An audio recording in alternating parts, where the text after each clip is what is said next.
नमस्कार प्यारे विद्यार्थियों। भारद्वाज मैथमेटिक्स यूट्यूब चैनल में आपका स्वागत है। आज हम लोग पढ़ेंगे एक नया टॉपिक जिसका नाम है मैट्रिक्स। मैट्रिक्स मूवी नहीं, मैथमेटिक्स वाला मैट्रिक्स, जो कि अपने 12th क्लास के सिलेबस में है। ये बहुत ही सिंपल सा चैप्टर है जिसमें इनिशियली थोड़ा थ्योरी पोर्शन ज़्यादा होता है, बट जल्दी ही हम लोग क्वेश्चंस करने के लेवल पर भी पहुंच जाएंगे। मैट्रिक्स एक सिंगुलर वर्ड है जिसका प्लूरल होता है मैट्राइसेस। और ये क्या है इसको हम जानेंगे, लेकिन उससे पहले ये जान लेते हैं कि ये कॉन्सेप्ट डेवलप क्यों हुआ और इसकी एप्लीकेशन क्या है।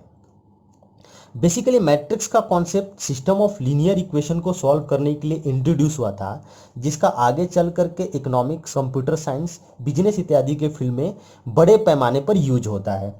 System of linear equation in 2 variable को सॉल्व करना तो हम पहले से भी जानते थे, लेकिन system of linear equation in 3 variable या फिर 4 वेरिएबल को हम मैट्रिक्स के हेल्प से इजीली सॉल्व कर पाएंगे। हमें मैट्रिक्स के ज़्यादा डिटेल में जाने की ज़रूरत नहीं है, क्योंकि अपने सिलेबस में सिर्फ मैट्रिक्स अलजेब्रा पढ़ना है। और algebra means what? Addition, subtraction, multiplication या फिर डिवीजन। और वेक्टर की ही तरह मैट्रिक्स का डिवीजन पॉसिबल नहीं होता है। इसके जगह पर एक नया कॉन्सेप्ट पढ़ेंगे विच इज कॉल्ड इनवर्स। तो चलिए अब हम देखते हैं कि मैट्रिक्स क्या है। Matrix is basically rectangular arrangement. यदि हमारे पास कुछ नंबर्स हैं और उनको रेक्टेंगुलर फॉर्म में अरेंज करके कुछ इस प्रकार के ब्रैकेट में क्लोज कर दिया जाए तो वो अरेंजमेंट मैट्रिक्स कहलाएगा। एग्जाम्पल के लिए 1 2 3 4 5 6, ये अरेंजमेंट रेक्टेंगुलर है। इसको इस प्रकार के ब्रैकेट में क्लोज कर दें तो ये एक मैट्रिक्स कहलाएगा। 1 2 3 4 5 6, ये भी अरेंजमेंट रेक्टेंगुलर है। इसको भी इस प्रकार के ब्रैकेट में क्लोज कर दें तो ये भी एक मैट्रिक्स कहलाएगा। लेकिन ये अरेंजमेंट रेक्टेंगुलर नहीं है, आप देख सकते हैं, तो इसको मैट्रिक्स नहीं बोल सकते हैं। सिमिलरली ये अरेंजमेंट, बेशक ये स्क्वायर है and square is also rectangle, इसको भी इस प्रकार के ब्रैकेट में हम क्लोज कर दें, it is also a matrix. जरूरी नहीं है कि अरेंजमेंट सिर्फ नंबर्स का ही हो। नंबर्स के जगह पर वेरिएबल या फिर फंक्शन भी हो सकते हैं। शर्त बस इतना है कि अरेंजमेंट रेक्टेंगुलर होना चाहिए। एग्जाम्पल के लिए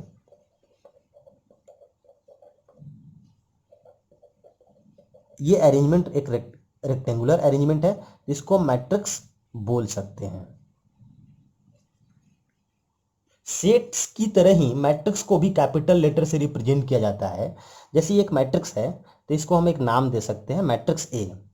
ये दूसरा मैट्रिक्स है B, matrix C and matrix D. और जिस नंबर या फंक्शन का हमने अरेंजमेंट किया है उनको एलिमेंट्स या फिर एंट्री बोला जाता है। और जो एलिमेंट्स हॉरिजेंटली प्लेस्ड हैं उनको रो, और जो वर्टिकली प्लेस्ड हैं उनको कॉलम बोला जाता है। अगर मैं आपसे पूछूं कि इस मैट्रिक्स में कितने रो, 2 हॉरिजेंटल लाइन तो 2 रो हैं, 3 वर्टिकल लाइन तो फिर 3 रो हैं। इसमें 3 हॉरिजेंटल लाइन, इसमें 3 रो, 2 वर्टिकल लाइन तो 2 कॉलम है। इसमें 3 रो 3 कॉलम, 3 रो 4 कॉलम। और मैट्रिक्स के शेप एंड साइज को बताने के लिए एक टर्म डिफाइन होता है which is called order. And order is number of row into number of column. हमेशा रो पहले होगा और कॉलम बाद में। जैसे इस मैट्रिक्स में कितने रो थे? 2 रो। कितने कॉलम? 3 कॉलम। तो इसका जो ऑर्डर होगा 2/3। लिखते 2 इंटू 3 है और पढ़ते 2/3 है। और ऑर्डर को हमेशा मैट्रिक्स के साथ ही नीचे लिखा जाता है। इसमें 3 रो 2 कॉलम, तो इसका ऑर्डर क्या होगा? 3/2। इसमें 3 रो 3 कॉलम, ऑर्डर क्या होगा? 3/3। इसमें 3 रो एंड 4 कॉलम, तो ऑर्डर क्या होगा? 3/4। और किसी भी मैट्रिक्स के ऑर्डर को देख करके हम इजीली बता सकते हैं कि उसमें कितने रो, कितने कॉलम या फिर कितने नंबर ऑफ एलिमेंट्स रहे होंगे। जैसे अगर किसी मैट्रिक्स का ऑर्डर 4/3 है तो हम कह सकते हैं कि उसमें 4 रो पहले हमेशा रो होता है, 3 कॉलम, और इनको मल्टीप्लाई करने से टोटल 12 नंबर ऑफ एलिमेंट्स आएंगे। तो चलिए इन सारी बातों को हम नोट्स में समराइज कर लेते हैं। हमारा पहला टॉपिक होगा मैट्रिक्स एंड इट्स ऑर्डर। और मैट्रिक्स का डेफिनेशन क्या है कि रेक्टेंगुलर अरेंजमेंट ऑफ नंबर्स और function in square bracket is called a matrix and denoted by capital letters. Example के लिए कि ये मैट्रिक्स ए है जिसमें 2 रो और 3 कॉलम है, तो इसका ऑर्डर 2/3 होगा। ये मैट्रिक्स बी है जिसमें 3 रो 2 कॉलम है, तो इसका ऑर्डर 3/2 होगा। ये मैट्रिक्स सी है जिसमें 3 रो और 3 ही कॉलम है, तो इसका ऑर्डर 3/3 होगा। और आगे है कि द नंबर और फंक्शन आर कॉल्ड एलिमेंट और entries of the matrix. The horizontal placement are called rows and the vertical placement are called columns.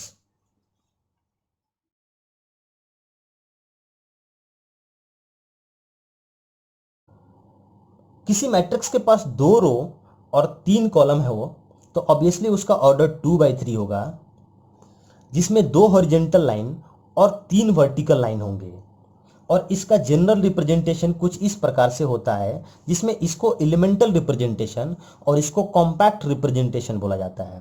अब एलिमेंटल रिप्रेजेंटेशन में A11 इस एलिमेंट को एड्रेस को रिप्रेजेंट कर रहा है।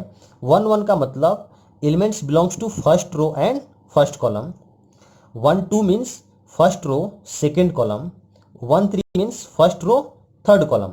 Similarly 21 means second row first column. 22 means second row second column and 23 means second row third column. और इसके कॉम्पैक्ट रिप्रेजेंटेशन के लिए ए के साथ सबस्क्रिप्ट में आईजे लिखते हैं और साथ में हम ऑर्डर को। सिमिलरली 3 रो और 3 कॉलम हो तो इसका ऑर्डर क्या होगा 3/3। और ये मैट्रिक्स बी है तो इसका कॉम्पैक्ट रिप्रेजेंटेशन बी के साथ सबस्क्रिप्ट में आईजे और साथ में हम ऑर्डर को लिखते हैं। अगर किसी मैट्रिक्स में एम रो और एन कॉलम है तो ऑब्वियसली उसका ऑर्डर m/n होगा, जिसमें m हॉरिजॉन्टल लाइन और n वर्टिकल लाइंस होंगी। अब ये जो पहला हॉरिजॉन्टल लाइन है इसको रो 1 R1 बोलते हैं, ये रो 2। अब बीच में कोई ith हॉरिजॉन्टल लाइन है तो ये ith रो कहलाएगा Ri, और लास्ट वाला mth हॉरिजॉन्टल लाइन मतलब mth रो तो इसको हम Rm बोलेंगे। अब ये फर्स्ट वर्टिकल लाइन है first column, similarly second column third column, ये बीच में कोई जेथ कॉलम है तो इसको सीजे बोलेंगे, और ये लास्ट कॉलम nth कॉलम है तो इसको Cn। अब ध्यान से देखिए ये जो एलिमेंट है ये ith रो और jth कॉलम को बिलोंग कर रहा है, तो ए के साथ सबस्क्रिप्ट में aij। तो अगर कहीं पर B32 लिखा हुआ है तो आप इसको देख करके समझ सकते हैं कि ये एलिमेंट है थर्ड रो और सेकेंड कॉलम का। अब ये जो मैट्रिक्स ए था एलिमेंटल फॉर्म में जिसका ऑर्डर m/n था, इसको हम कॉम्पैक्ट फॉर्म में लिख सकते हैं ए के साथ सबस्क्रिप्ट में आईजे और ऑर्डर m/n। एक आखिरी point, the elements belongs to ith row and jth column is represented by aij। अगर elements belongs to second row and third column होगा तो वो क्या होगा A23।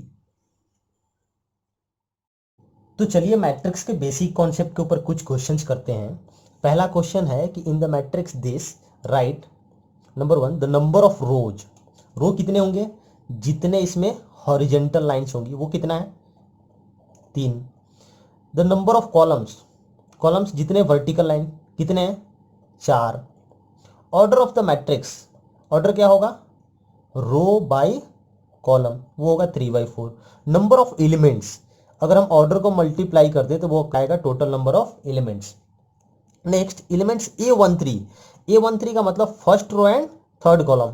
फर्स्ट रो ये था और थर्ड कॉलम कौन सा था ये था, तो वो कौन सा एलिमेंट है A13, this is X। A21 second row and first column कौन सा है 2। A33 third row and third column कौन सा है -12। A24 second row and fourth column this is 0। A23 second row and third column this is 12। Second question है कि what are the possible order a matrix can have if the number of elements are, first question, 24।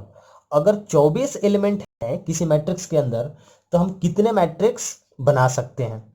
अब जितने तरीका से 24 elements को हम place कर सकते हैं रेक्टेंगुलर फॉर्म में, मतलब कि इसका जितना फैक्टर फॉर्म कर सकते हैं हम,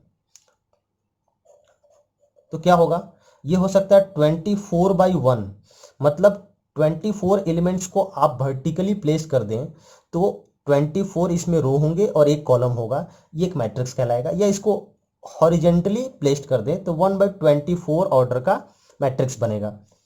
सिमिलरली 12/2 या 2/12, 8/3 या 3/8, 6/4 या 4/6, तो टोटल कितने बन रहे हैं, 4 + 4, 8 मैट्रिक्स पॉसिबल है। अगर 18 हो तो कितना फैक्टर देखिए इसका, 18/1 या 1/18, 9/2 या 2/9, 6/3 या 3/6, मीन्स 3 + 3, टोटल 6 मैट्रिक्स पॉसिबल है। लेकिन 13 एक क्या है, प्राइम नंबर है, तो फिर क्या होगा, इसके या तो 13/1 या फिर 1/13, दो ही मैट्रिक्स पॉसिबल होंगे। अगला क्वेश्चन है कि construct a matrix of order 2/2 whose elements are given by this. अब 2/2 ऑर्डर का एक मैट्रिक्स हमें क्या करना है, फॉर्म करना है, जिसके एलिमेंट्स इस फॉर्मूला से निकाले जाएंगे। तो सबसे पहले तो आप 2/2 फॉर्म के मैट्रिक्स को एलिमेंटल फॉर्म में लिख लीजिए। वो क्या होगा, A11 A12 A21 A22, ये 2/2 ऑर्डर का एक मैट्रिक्स है एलिमेंटल फॉर्म में। अब ये एलिमेंट्स चाहिए, ये निकलेगा कैसे, इस फॉर्मूले से कि अगर ए आई जे है तो i - 2j का होल स्क्वायर डिवाइडेड बाई 2। तो अगर हम A11 निकालेंगे तो इसके लिए क्या करना होगा, i का वैल्यू भी 1 और j का भी वैल्यू 1 इस फॉर्मूले में रखेंगे, तो वो क्या होगा, 1 - 2 × 1 का होल स्क्वायर डिवाइडेड बाई 2। तो 1 - 2 का होल स्क्वायर कितना होगा, 1, दिस इज इक्वल टू 1/2। अगर हम A12 निकालेंगे तो i का वैल्यू 1 और j का वैल्यू 2, तो i की जगह पर 1 रखते हैं, 2 × 2 का होल स्क्वायर डिवाइडेड बाई 2। तो 1 माइनस में 4, -3 का स्क्वायर 9, तो दिस इज 9/2। अगला है A21। A21 कैसे नहीं, i के जगह पर 2 और j के जगह पर 1, तो 2 - 2 × 1 का whole square divided by 2, this is equal to 0। A22, i का वैल्यू भी 2 और j का वैल्यू भी 2 इस फॉर्मूले में पुट करेंगे, तो 2 - 2 × 2 का होल स्क्वायर डिवाइडेड बाई 2, 2 - 4 -2 -2 का स्क्वायर 4, 4/2 कितना आएगा, 2। तो हमारा जो ये मैट्रिक्स होगा, A11 का वैल्यू कितना रहा था, 1/2, A12 का वैल्यू 9/2, A21 का 0 और A22 का 2, ये मैट्रिक्स होगा 2/2 ऑर्डर का। सिमिलरली सेकेंड क्वेश्चन भी आप कर सकते हैं, जिसमें मैट्रिक्स तो 2/2 ऑर्डर का ही होगा, एलिमेंटल रिप्रेजेंटेशन यही होगा, लेकिन फॉर्मूला बदल गया है, आई जे के जगह पर मॉड ऑफ -2i + 3j। ध्यान रहे कि मॉड का मतलब अगर नेगेटिव वैल्यू भी आएगा तो उसको हम पॉजिटिव कर दिया करेंगे। नेक्स्ट है क्वेश्चन नंबर 4। ये क्या कह रहा है कि right the number of all possible matrices of order 2/2 with each entry 1, 2 और 3। तो पहले एक हम मैट्रिक्स लिख लेते हैं ऑर्डर 2/2 का, कैसा होगा, कुछ इसी प्रकार का। अब ये कह रहा है कि इसके एलिमेंट्स या तो 1 हो, 2 हो या फिर 3 हो। तो हमारे पास कितने पॉसिबिलिटीज हैं, 3 पॉसिबिलिटीज हैं। पहले प्लेस पर ये जो प्लेस होगा हम कितने तरीका से फुलफिल कर सकते हैं, 3 तरीका से, ये वाला भी 3 तरीका से और ये भी 3 तरीका से। अब ये परमुटेशन एंड कॉम्बिनेशन का क्वेश्चन बन गया, जिसमें हमारे पास एक प्लेस को फुलफिल करने का 3 तरीका है और टोटल कितने प्लेस हैं, 4 प्लेस हैं, और चारों प्लेस फुलफिल करना ही करना है, क्योंकि एक भी छूट गया तो मैट्रिक्स फॉर्म नहीं होगा। तो कितने तरीका से हम फॉर्म कर सकते हैं, क्या होगा, मल्टीप्लिकेशन थ्योरम, मल्टीप्लाई करेंगे तो कितना होगा, 81 तरीका।